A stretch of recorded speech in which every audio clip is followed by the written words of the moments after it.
ഇന്നൊരു തട്ടിക്കൂട്ട് സാമ്പാർ ഉണ്ടാക്കാം. തേങ്ങ അരയ്ക്കാത്ത സാമ്പാറാണ് ഉണ്ടാക്കുന്നത്. കുറച്ച് പരിപ്പും ഒരു ഉരുളൻകിഴങ്ങ് ഉണ്ടായിരുന്നു, അതും കൂടി വേവിക്കാൻ വെക്കാം കേട്ടോ.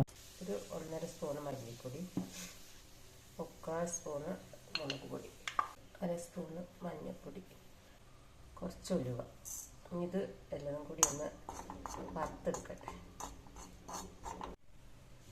ഇനി വെണ്ടയ്ക്ക് തക്കാളിയൊക്കെ ഒന്ന് പൊറുക്കി വയ്ക്കാം. പരിപ്പും ഉരുളൻകിഴങ്ങും വെന്തു. കുറച്ച് ഉപ്പിടാം. നമുക്ക് പുളിവെള്ളം ഒഴിക്കാം. ഇനി തക്കാളി വെണ്ടയ്ക്ക് ഒന്ന് വേകട്ടെ.